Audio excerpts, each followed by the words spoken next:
Hello दोस्तों, आज आपका फिर से स्वागत है। जैसे कि पिछले क्लास में मैंने एंटीकोलिनर्जिक्स बताया था, तो उसमें थोड़ा सा पॉइंट्स बचे हुए थे, तो इस क्लास में क्लियर करवा रही हूँ। एंटीकोलिनर्जिक्स में मैंने पढ़ाया था हायोसिन एंड स्कोपोलामाइन। ठीक है।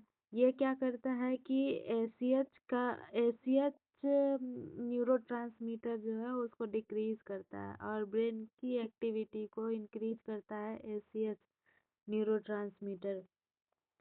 तो ये क्या हो गया, एक कोलिनर्जिक्स है, तो ये एसीएच का अमाउंट को डिक्रीज करेगा, तो ब्रेन एक्टिविटी भी क्या हो जाएगा, डिक्रीज हो जाएगा। जब ब्रेन एक्टिविटी डिक्रीज होगा तो हम झूठ नहीं बोल पाएंगे, हम कुछ अपने दिमाग में ख्याली पुलाव नहीं बना पाएंगे, तो हम जो भी हमसे पूछा जाएगा वो हम लोग क्या बोलेंगे, सच ही बोलेंगे। इसीलिए इसको बोला जाता है ट्रूथ सीरम।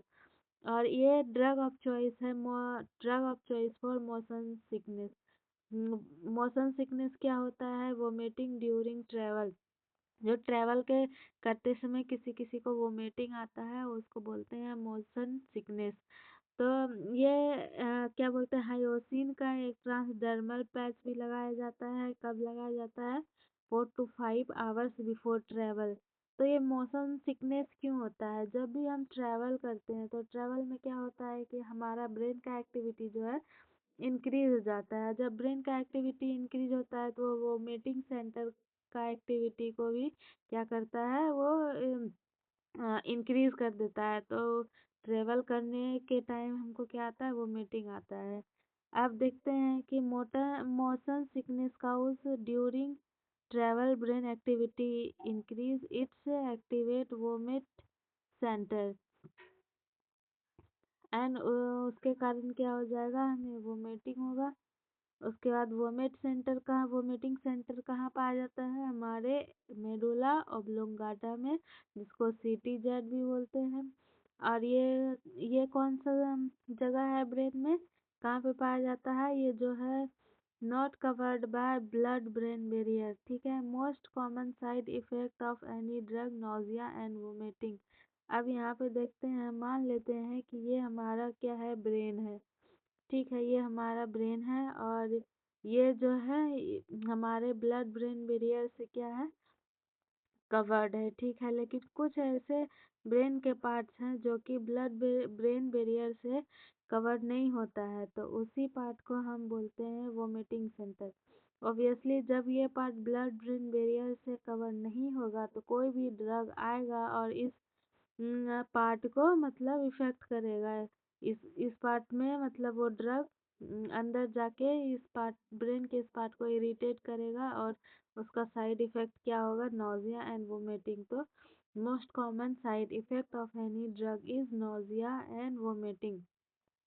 अब जानते हैं धतूरा। धतूरा भी क्या है, एक एंटीकोलिनर्जिक है। ये क्या करता है, एसीएच के अमाउंट को डिक्रीज करता है।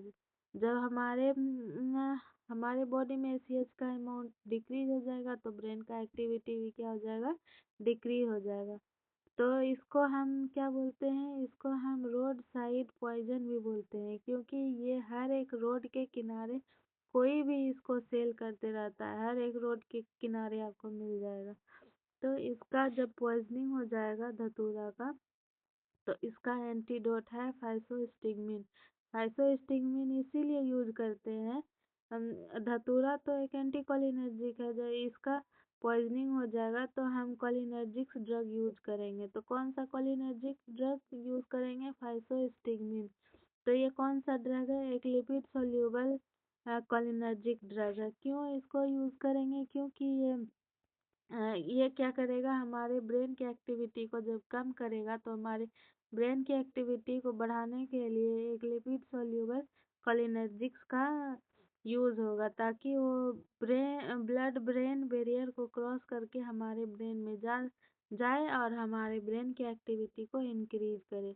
इसीलिए हम फाइसोस्टिग्मिन का यूज करते हैं। पिछले क्लास में मैंने बताया था लिपिड सोल्यूबल कोलिनर्जिक्स के बारे में। अब देखते हैं ये cholinergics and anti cholinergics and anti cholinergic. Cholinergic क्या करेगा, पैरासिम्पैथेटिक नर्वस सिस्टम को इंक्रीज करेगा, हार्ट रेट को डिक्रीज करेगा, सलाइवा को इंक्रीज करेगा। ये क्या है, ब्रोंको कॉन्स्ट्रिक्शन, ब्रोंकस को कॉन्स्ट्रिक्ट करेगा, प्यूपिल्स को कॉन्स्ट्रिक्ट करेगा। ये क्या है, एंटीडोट इसका क्या हो जाएगा, इसके पॉइजनिंग का एट्रोपिन। ठीक है। अब ये है एंटीकोलिनर्जिक, एंटीकोलिनर्जिक क्या करेगा, पैरासिम्पैथेटिक नर्वस सिस्टम को डिक्रीज करेगा, ये हार्ट रेट को इंक्रीज करेगा, ये क्या करेगा, सलाइवा को डिक्रीज करेगा। ये क्या है, ब्रोंको डायलेशन करेगा। ठीक है, ब्रोंकस को डायलेट कर देगा। और ये क्या करेगा, प्यूपिल को भी डायलेट करेगा। और इसका एंटीडोट है फाइसोस्टिग्मिन। अब देखते हैं हाइपरटेंशन इन प्रेगनेंसी। तो हाइपरटेंशन इन प्रेगनेंसी क्या होता है, जब प्रेगनेंसी में हमारा बीपी 140/90 से ज़्यादा हो जाए तो इसको बोलते हैं हाइपरटेंशन इन प्रेगनेंसी। तो ये दो टाइप का होता है, एक तो क्रोनिक होता है और दूसरा होता है pregnancy induced hypertension. Chronic hypertension में होता है जब वो प्रेगनेंसी के 20 वीक के पहले occurs before 20 weeks of pregnancy, मतलब प्रेगनेंसी ये होने के भी के बाद 20वां वीक से पहले जब हाइपरटेंशन हो जाएगा तो उसको क्रोनिक हाइपरटेंशन बोलते हैं। मतलब उसको हमेशा से हाइपरटेंशन है, बहुत दिन से हाइपरटेंशन है उसको। लेकिन प्रेगनेंसी इंड्यूस्ड हाइपरटेंशन हमेशा प्रेगनेंसी के 20th बी वीक के बाद ही उसको हाइपरटेंशन होगा, उसको पहले नहीं था। लेकिन प्रेगनेंसी हुआ उसके बाद 20 वीक के बाद उसको हाइपरटेंशन हो गया।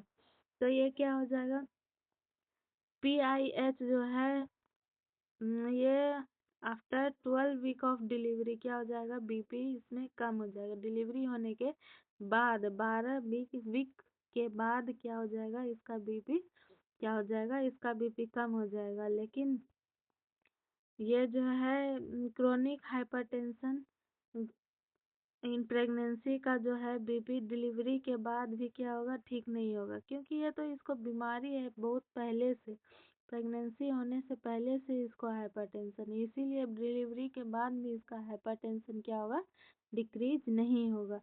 अब हम पढ़ते हैं PIH। PIH मीन्स दो टाइप का होता है, प्रेगनेंसी इंड्यूस्ड हाइपरटेंशन में दो आते हैं, एक तो प्री एक्लेम्सिया और एक होता है जेस्टेशनल हाइपरटेंशन। प्री एक्लेम्सिया में हाई बीपी रहेगा, प्रोटीन यूरिया रहेगा। ठीक है, जेस्टेशनल हाइपरटेंशन में क्या रहेगा, बीपी हाई तो रहेगा लेकिन इसमें प्रोटीन यूरिया नहीं होगा। प्रोटीन यूरिया मतलब यूरिन में जब प्रोटीन आने लगता है तो उसको बोलते हैं प्रोटीन यूरिया। नॉर्मली हमारे यूरिन में प्रोटीन नहीं आता है। अब आगे देखते हैं प्री एक्लेम्सिया क्या है। प्री एक्लेम्सिया का रिस्क फैक्टर है ओबेसिटी, हाइपरटेंशन, स्ट्रेस या फिर अल्कोहल। उसमें होगा प्री एक्लेम्सिया उसमें होगा जिसमें प्लासेंटा ठीक से डेवलप नहीं होता है। ठीक है, जब प्लेसेंटा ठीक से डेवलप नहीं होगा तो फीटस को ब्लड सप्लाई कम होगा। तो जब फीटस को ब्लड सप्लाई कम होगा तो फीटस स्ट्रेस में जाएगा, स्ट्रेस में जाने के कारण वो साइटोकाइनिन हार्मोन रिलीज करेगा और वो मैटरनल सर्कुलेशन में जाके मिल जाएगा। ठीक है, उसके बाद क्या हो जाएगा, वो साइटोकाइनिन जो है मदर के का वेसो कंस्ट्रिक्शन करेगा और रीनल बेसमेंट मेम्ब्रेन को डैमेज कर देगा। वेसो कंस्ट्रिक्शन 4 आर्टरी का करेगा, एक तो renal artery, renal retinal artery, abdominal artery, cerebral artery. Renal artery का वेसो कंस्ट्रिक्शन होगा तो वहाँ पे ब्लड कम जाएगा, उसका फिल्ट्रेशन कम होगा तो यूरिन भी कम बनेगा, तो उसमें क्या हो जाएगा, उसके कारण ओलिगो यूरिया हो जाएगा। रीनल आर्टरी जब नहीं रेटाइनल आर्टरी जब रेटाइना में ब्लड सप्लाई कम होगा तो उसमें क्या हो जाएगा, ब्लरिंग ऑफ विजन हो जाएगा। अब एब्डोमिनल आर्टरी अब जब एब्डोमेन में ब्लड सप्लाई कम हो जाएगा तो वहाँ पे एपिगैस्ट्रिक पेन होगा। अब सेरिब्रल आर्टरी ब्रेन में जब ब्लड कम जाएगा, ब्लड सप्लाई कम होने लगेगा तो उसके कारण क्या हो जाएगा, हेडेक होगा। अब नेफ्रोटिक सिंड्रोम, प्रोटीन यूरिया जो है नेफ्रोटिक सिंड्रोम से ही रिलेटेड है। नॉर्मली क्या होता है प्रोटीन में निगेटिव चार्ज होता है और रीनल बेसमेंट मेम्ब्रेन में भी निगेटिव चार्ज होता है। क्यों होता है? क्योंकि हमारे बॉडी में जो प्रोटीन है वो एक बिल्डिंग ब्लॉक प्रोटीन है। मतलब हर एक चीज़ प्रोटीन के हेल्प से ही होता है। हमारा जो है बॉडी का बनना या फिर कुछ भी इधर उधर लेके जाना प्रोटीन ही करता है। इसीलिए इसको बिल्डिंग बिल्डिंग ब्लॉक्स बोलते हैं। ठीक है, इसको बचाने के लिए क्या करते हैं? क्या होता है किडनी में जो है बेसमेंट मेम्ब्रेन को निगेटिव चार्ज दे दिया जाता है। क्यों? क्योंकि जितना भी प्रोटीन है हमारे बॉडी में सब में निगेटिव चार्ज है। तो सेम सेम चार्ज क्या हो जाएगा? रिपेल करेगा, तो ये प्रोटीन हमारे किडनी के थ्रू बाहर नहीं आएगा। तो ये क्या हो जाएगा? प्री एक्लेम्सिया में यही रीनल बेसमेंट मेम्ब्रेन का क्या हो जाता है? डैमेज हो जाता है। ये जब डैमेज हो जाएगा तो प्रोटीन क्या हो जाएगा? यूरिन के थ्रू बाहर आने लगेगा। तो जब यूरिन में प्रोटीन प्रेजेंट रहेगा तो उसको बोलेंगे प्रोटीन यूरिया। तो जब मेनली कौन सा प्रोटीन बाहर जाएगा? अल्बुमिन। तो अल्बुमिन जाएगा तो उसको बोलते हैं हाइपोप्रोटीनीमिया, मतलब ब्लड में प्रोटीन की कमी हो जाएगी। अब क्या हो जाएगा? जब अल्बुमिन क्या होगा? कम होगा, तो वो क्या करता है? ऑनकोटिक प्रेशर को मेंटेन करता है। मतलब हमारे फ्लूइड को इंट्रावास्कुलर में क्या इंट्रावास्कुलर स्पेस में उसको बाइंड करके रखता है। लेकिन जब प्रोटीन ही नहीं रहेगा तो सारा फ्लूइड एक्स्ट्रा वास्कुलर स्पेस में जाके कलेक्ट हो जाएगा और उसके कारण क्या होगा कि इडिमा हो जाएगा। जब इडिमा होगा तो ऑब्वियसली वेट गेन होगा। ठीक है, हमारा भारीपन हो जाएगा उसके बाद। लेकिन हमारे बॉडी में तो प्रोटीन खत्म हो रहे हैं, तो प्रोटीन के जगह कुछ तो चाहिए, तो लिपिड वहाँ पे तैयार रहता है। तो जो लिपिड का मात्रा बढ़ जाता है तो क्या हो जाता है? हाइपर लिपिडीमिया, मतलब ब्लड में लिपिड का अमाउंट बढ़ जाता है। ठीक है, अब देखते हैं आगे। प्री एक्लेम्सिया दो टाइप का होता है, एक माइल्ड होता है, एक सीवियर होता है। माइल्ड में बीपी 140/90 और से ज़्यादा होता है और सीवियर में 160/110 से ज़्यादा होता है। अब इसमें क्या होता है? सिम्टम्स जो है प्री एक्लेम्सिया में एब्सेंट रहता है और सीवियर में प्रेजेंट रहता है। और कॉम्प्लिकेशंस माइल्ड प्री एक्लेम्सिया में कॉम्प्लिकेशंस एब्सेंट रहता है, लेकिन सीवियर में क्या रहता है? प्रेजेंट रहता है। अब माइल्ड प्री एक्लेम्सिया में प्रोटीन यूरिया प्रोटीन थोड़ा बहुत रहता है माइल्ड में, लेकिन सीवियर में बहुत ज़्यादा रहता है। ठीक है, अब एक प्री एक्लेम्सिया का ही कॉम्प्लिकेशन क्या है? एक्लेम्सिया है। ठीक है, इसका जो कॉम्प्लिकेशन एक्लेम्सिया किसको बोलेंगे? जब प्रोटीन यूरिया हो। प्री एक्लेम्सिया प्लस सीजर, मतलब प्री एक्लेम्सिया में जितना भी सिम्टम्स है उसके साथ साथ सीजर आने लगेगा तो क्या हो जाएगा? वो एक्लेम्सिया हो जाएगा। इपिलेप्सी क्या है? इपिलेप्सी एक डिजीज है। इपिलेप्सी में सीजर बार बार आता है। इपिलेप्सी में ही सीजर बार बार आता है। कन्वर्जन को वो कंडीशन है जो सीजर में आता है, मतलब ये जर्की मूवमेंट होता है। सीजर किसको बोलते हैं? सीजर है हाइपर एक्टिविटी ऑफ ब्रेन। ठीक है, इसमें क्या होता है? हमेशा कन्वर्जन नहीं आता है। ये एक मतलब पार्टिकुलर ब्रेन जो इफेक्ट होता है उसी के अकॉर्डिंग ये सिम्टम्स शो करता है। जैसे कन्वर्जन क्या होता है? जर्की मूवमेंट होता है। ठीक है, जैसे ये एक ब्रेन है, ब्रेन का चार पार्ट हुआ। एक हो गया फ्रंटल लोब, ये फ्रंटल लोब हो गया, ये ओसिपिटल, पेराइटल एंड टेम्पोरल। मान लेते हैं कि ऑक्सीपिटल लोब का एक्टिविटी क्या हो जाएगा? इंक्रीज हो जाएगा। जब एक्टिविटी इंक्रीज होगा तो हाइपर एक्टिव हो जाएगा ऑक्सीपिटल लोब। उसके कारण क्या हो जाएगा? ऑक्सीपिटल लोब में सीजर आ जाएगा। जब सीजर आएगा तो ऑक्सीपिटल लोब में कौन सा है? विजुअल सेंटर है। विजुअल सेंटर का उसके कारण क्या हो जाएगा? एक्टिविटी इंक्रीज होगा। तो उससे जब एक्टिविटी इंक्रीज होगा तो हमको एक्स्ट्रा दिखाई देने लगेगा। तो क्या हो जाएगा? एक के जगह चार दिखाई देगा। तो उस कंडीशन को हम क्या बोलते हैं? हेल्यूसिनेशन। हेल्यूसिनेशन या तो अगर मान लेते हैं कि टेम्पोरल लोब लोब का हाइपर एक्टिविटी हो जाएगा तो क्या हो जाएगा? ये यहाँ पे ऑडिटरी सेंटर रहता है तो ऑडिटरी सेंटर का एक्टिविटी इंक्रीज हो जाएगा तो इसमें क्या हो जाएगा? Auditory hallucination. तो ये हेल्यूसिनेशन जो है कन्वर्जन आने के पहले का क्या है, वार्निंग है। मतलब आप इसको ठीक कीजिए, नहीं तो आपको कन्वर्जन आ जाएगा। इसके बाद अब जो है brain control all function of our body, मतलब ब्रेन हमारे बॉडी का सबसे इम्पोर्टेंट मतलब क्या है, पार्ट है, जो कि हमारे बॉडी में जितना भी ऑर्गेन का फंक्शन है वो सब कंट्रोल करता है। इसीलिए ये चीज, तीन चीज इसको सिर्फ चाहिए। एक तो ग्लूकोज चाहिए, इसका नॉर्मल रेंज जितना 70/115 है। सोडियम है, ब्लड चाहिए, ये तीनों तो चाहिए ही चाहिए एनी टाइम, कभी भी इसको ये सॉर्ट आउट नहीं होना चाहिए। अगर ग्लूकोज का अमाउंट 30 मिलीग्राम से कम हो जाएगा तो उसको हाइपोग्लाइसीमिया बोलेंगे। और सोडियम का 120 से कम हो जाएगा तो हाइपोनेट्रीमिया, और लो ब्लड हो जाएगा तो इस्चीमिया बोलेंगे। ठीक है। अब ब्रेन इक्लेम्सिया में, प्री इक्लेम्सिया में, इक्लेम्सिया तब तब आएगा जब ब्रेन का ब्लड सप्लाई इतना कम हो जाएगा कि ब्रेन को गुस्सा आ जाएगा। ठीक है। जब ब्रेन को गुस्सा आएगा तो क्या हो जाएगा, हाइपर एक्टिविटी होगा, हाइपर एक्टिविटी पे कन्वर्जन होगा, कन्वर्जन प्री एक्लेम्सिया प्लस क्या होता है, seizure is equal to eclampsia. ठीक है।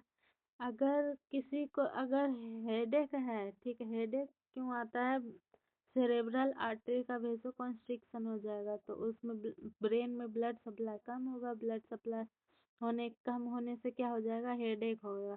अगर इसको ट्रीट नहीं किया जाएगा तो ये किस कंडीशन में चले जाएगा, सीजर के कंडीशन में चले जाएगा। ठीक है। अब इसका जो कॉम्प्लिकेशंस दूसरा है हेल्थ सिंड्रोम। पहला क्या पढ़े, इक्लेम्सिया, प्री इक्लेम्सिया का पहला कॉम्प्लिकेशन था इक्लेम्सिया, दूसरा है हेल्थ सिंड्रोम। हेल्थ सिंड्रोम में इसमें बहुत सारा सिम्टम्स दिखाई देता है, जैसे कि हमारा वेसोकॉन्स्ट्रिक्शन हुआ, मैंने पहले बताया, साइटोकाइन फीटस स्ट्रेस में गया, फिर वो साइटोकाइनिन रिलीज किया, साइटोकाइनिन रिलीज किया, उसके बाद उससे क्या हो जाएगा, वेसोकॉन्स्ट्रिक्शन होगा। वेसोकॉन्स्ट्रिक्शन में क्या हो जाएगा, जो भी आरबीसी है वो वेसल्स के दीवार से टकरा टकरा के वो टूटने लगेगा। जो टूटने लगेगा तो उसका क्या, उसी कंडीशन को हम क्या बोलते हैं, हीमोलाइसिस। तो अब क्या हो जाएगा, जैसे कि है सारे सारे ऑर्गेन का जो ब्लड वेसल्स है वो वेसो कॉन्स्ट्रिक्ट हो जाएगा, मतलब सिकुड़ जाएगा ब्लड वेसल्स। तो सभी ऑर्गेन में क्या हो जाएगा, ब्लड सप्लाई कम हो जाएगा। जब ब्लड सप्लाई कम होगा तो धीरे धीरे क्या हो जाएगा, सेल वहाँ का डैमेज होने लगेगा। तो हमारे लीवर लीवर में क्या हो जाएगा, लीवर का हिपेटोसाइट सेल है तो उसमें क्या रहता है, लीवर के सेल के अंदर ही एसजीपीटी और एसजीओटी रहता है। जब इसका वेजो कॉन्स्ट्रिक्शन हो जाएगा इस ऑर्गेन का, हिपेटोसाइट का, तो यहाँ पे ब्लड सप्लाई भी कम होगा। ब्लड सप्लाई कम होने के कारण हिपेटोसाइट सेल जो है वो डिस्ट्रॉय होने लगेगा धीरे धीरे। तो इसके अंदर जो भी लीवर एंजाइम है वो क्या होगा, बाहर आ जाएगा और ब्लड में घुल जाएगा। इसीलिए इसमें क्या हो जाता है, एलिवेटेड लीवर एंजाइम हो जाता है। ठीक है। अब ये वेसोकॉन्स्ट्रिक्शन के कारण प्लेटलेट भी तो मतलब वो हो जाएगा, खत्म होगा, तो उसमें क्या हो जाएगा, प्लेटलेट्स का अमाउंट धीरे धीरे कम होने लगेगा।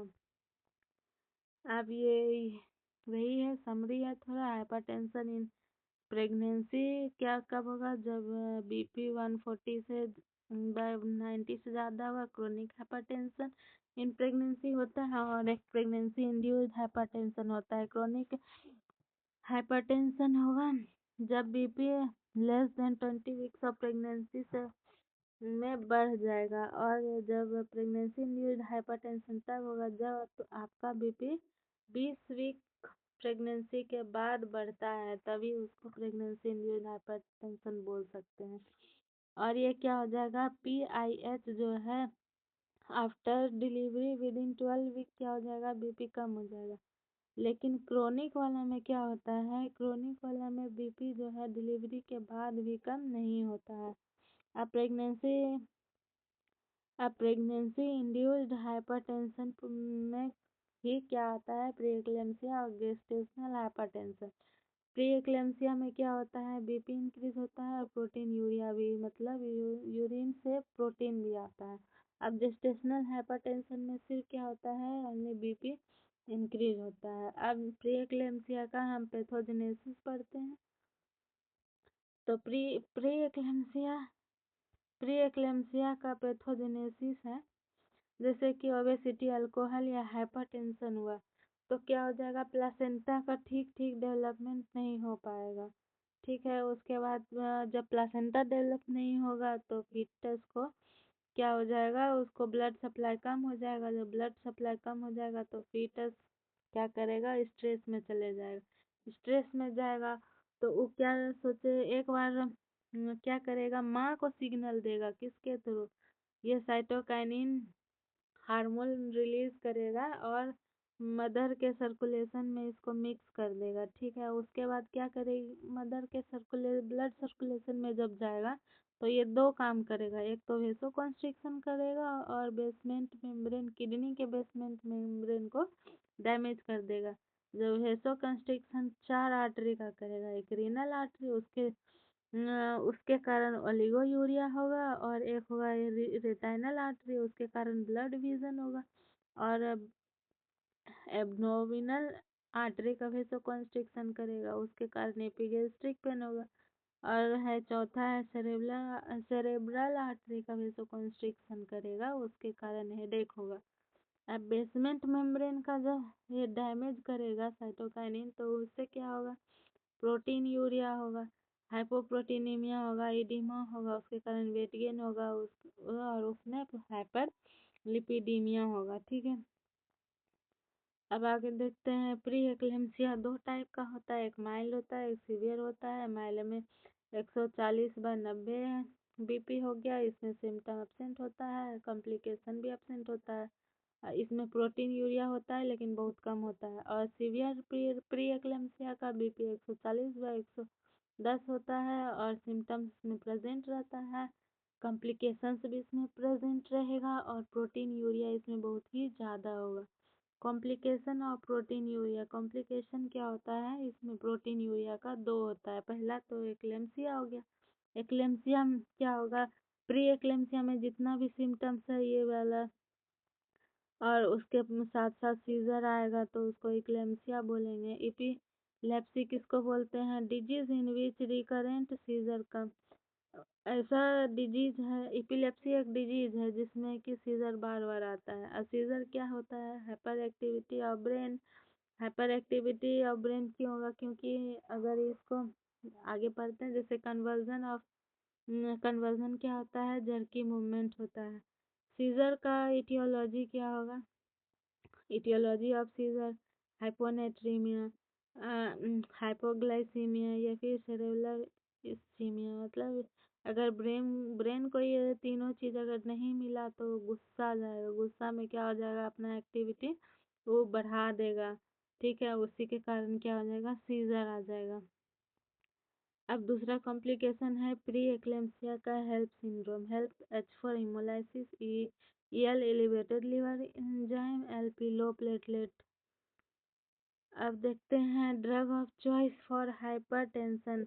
उसमें क्रोनिक हाइपरटेंशन हमेशा उसमें अल्फा मिथाइल डोपा यूज करेंगे। उसके बाद drug of choice for pregnancy induced hypertension, pre eclampsia, gestational hypertension में हमेशा हम लाबेटालोल यूज करेंगे। अब drug of choice for severe pre eclampsia, MgSO4। अगर सीवियर प्री एक्लेम्सिया बोले तो MgSO4, अगर सिर्फ एक्लेम्सिया बोले, अगर सिर्फ एक्लेम्सिया बोल रहा है तो उसमें लाबेटालोल। अब drug of choice for hypertensive crisis, labetalol. उसके बाद प्रायोरिटी मैनेजमेंट ड्यूरिंग एक्लेम्सिया में क्या होगा, प्रोवाइड सेफ्टी मेजर। जब उसका एक्लेम्सिया आएगा तो उसमें तो हम सेफ्टी मेजर ही प्रोवाइड करेंगे, क्योंकि उस समय हम उसको में एयरवे मेंटेन नहीं कर सकते हैं। एक्लेम्सिया में अगर हम सेफ्टी मेजर करेंगे ताकि बेबी और मदर दोनों सेफ रहे। उसके बाद बोलेगा priority priority management after eclampsia, तो उसमें मेंटेन एयरवे करेंगे। उसके बाद drug of choice for eclampsia MgSO4, eclampsia and severe eclampsia MgSO4, ठीक है। उसके बाद eclampsia definitive management of eclampsia, मतलब कि एक्लेम्सिया को जड़ से ख़त्म करने का एक ही उपाय है प्रेगनेंसी को टर्मिनेट कर देना, मतलब प्रेगनेंसी को ख़त्म कर देना। अब देखते हैं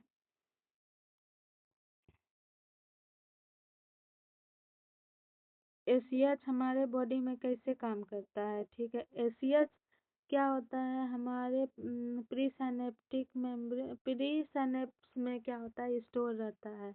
प्री साइनेप्स से तभी बाहर निकलेगा जब इसको किसी का मतलब इंडिकेशन या फिर कोई इसको आदेश देगा, हाँ तुम यहाँ से अब जाओ। जैसे CNS से इसको ऑर्डर आएगा तो क्या करेगा कि हमारे फ्लूइड में जो भी कैल्शियम+2 है वो कैल्शियम+2 चैनल के थ्रू प्री साइनेप्स के अंदर जाएगा, प्री साइनेप्स के अंदर जाएगा और फिर ये ACH को बोलेगा, ACH को एक्टिवेट करेगा। ACH जाएगा साइनेप्स में ये क्या करेगा, रिसेप्टर पे बाइंड करेगा, M रिसेप्टर पे, N रिसेप्टर पे, और ये ACH ब्रेन का एक्टिविटी को भी बढ़ाएगा। M रिसेप्टर पे इंक्रीज करेगा तो ये क्या हो जाएगा, M रिसेप्टर का हो जाएगा, ये पैरासिम्पैथेटिक नर्वस सिस्टम एक्टिवेट होगा। N रिसेप्टर में ये थोड़ा सा उल्टा हो गया है। जब ये N रिसेप्टर पे बाइंड करेगा ACH तो वो क्या करेगा, M मसल को कॉन्ट्रैक्ट करेगा, ठीक है। अगर ये M रिसेप्टर पे जाएगा तो वो पैरासिम्पैथेटिक की एक्टिविटी को ये इंक्रीज करेगा, ठीक है।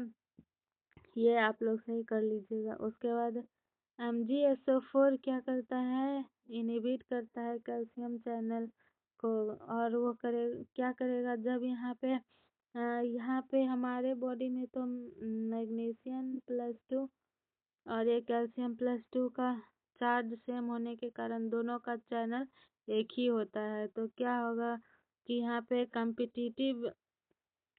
कंपटीशन चलता है कि जिसका अमाउंट ज़्यादा होगा वही प्री साइनेप्स के अंदर जाएगा। तो यहाँ पे क्या होता है कि